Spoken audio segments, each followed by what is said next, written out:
Izuku Midoriya was the quirkless, hero-obsessed kid that was chosen by the world's greatest hero, All Might, to be his successor.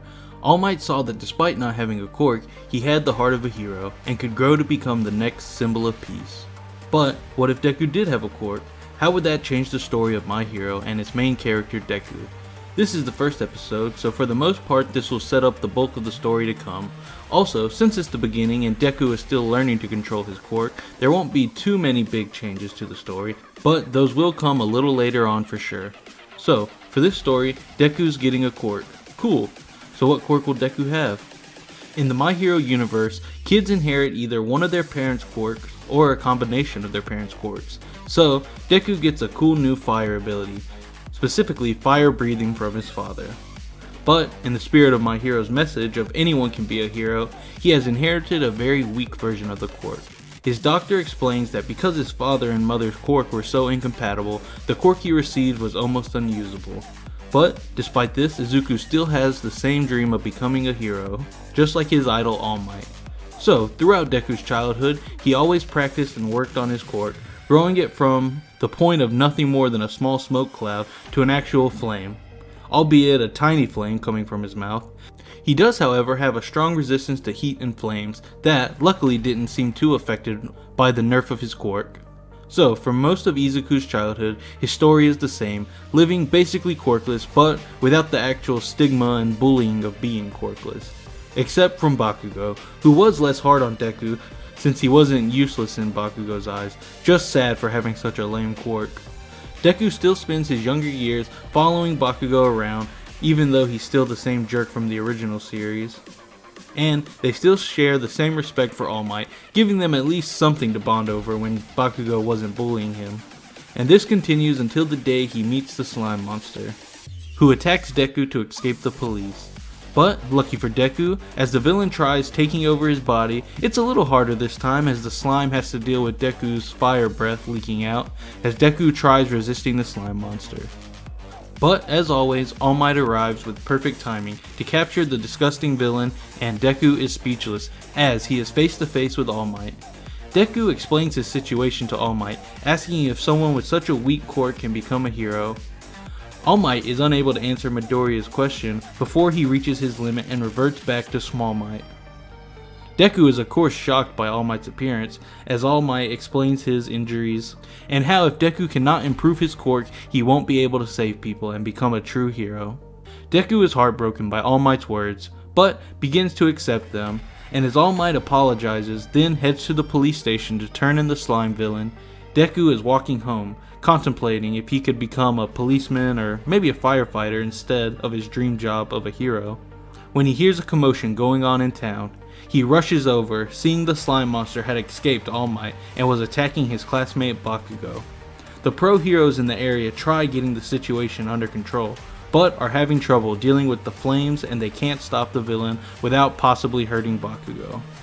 As Deku stands there seeing that no one can help Bakugo, he thinks of All Might's words, and before he knows it, he is running past the pro heroes. As he runs through the flames, his backpack catches on fire, and Izuku's quick thinking tells him to use the flaming bag as a weapon, so he throws it at the slime villain, burning him and distracting him long enough to try and save Bakugo. Bakugo yells, "Get out of here, Deku." Midoriya tells Bakugo, "Don't worry about me, the flames don't bother me, I'm fine." "No," Bakugo shouts back, "you can't save me, you're just some weakling." "I know I can't use my quirk, but I can't just let you die," Midoriya tells him, as he realizes he's not strong enough to pull Bakugo out of the slime monster's grasp.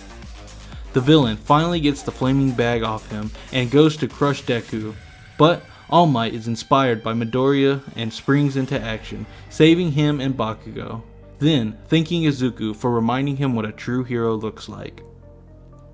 After the villain is dealt with and the other heroes take Bakugo and Deku home, All Might shows up at Midoriya's house again, thanking him for his heroic actions earlier. And, finally, he tells Deku the secret of One For All and decides to pass his quirk on and make Deku his successor. So, soon Deku and All Might start their training, just like in the anime, getting Deku's body ready to inherit One For All. For 10 months, Deku strengthens his body and continues trying to strengthen his fire-breathing quirk. After this harsh training, Deku looks like a new person, All Might sees he's grown much stronger, so he rewards him by feeding him his hair, so he can inherit one for all, of course, just before the entrance exams happening on Monday. As Deku makes his way to the written exam, he meets several people like Ida and Uraraka. He takes the test and does good enough to pass, but is now faced with the practical exams. Deku and the other students rush back and forth as waves of robots attack them.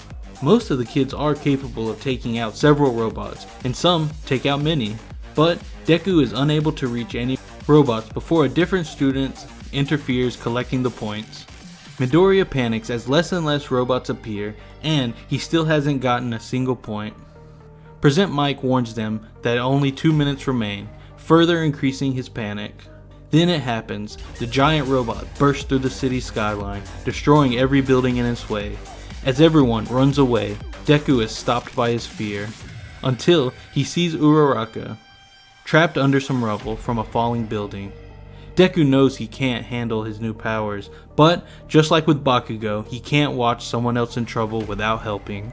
So, Deku starts charging his quirk. As One For All starts building power, he feels his body getting hotter and hotter until he leaps into the air. As Uraraka and the others watch Deku fly towards the giant robot, they see flames surround his body as he screams out.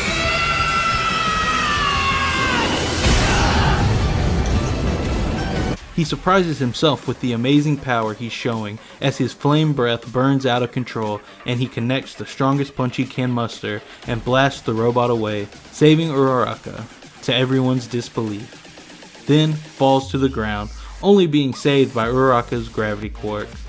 Time expires as Deku knows he did the right thing. But you all know the story. Deku gets awarded hero points for saving his fellow student and is accepted into Class 1A, where Deku promises All Might he will get even better at controlling his new amazing abilities. So, in the next video, I'll go over his school life and his first fight with Bakugo. So, be sure to subscribe and turn on notifications so you can see whenever I post the next video. Also, on Saturday, I'm continuing my What If Gon Was Raised in Meteor City story, so check that out if you haven't already. I hope you enjoyed the video, and let me know if you have any questions in the comments. That's it for now. Have an awesome day.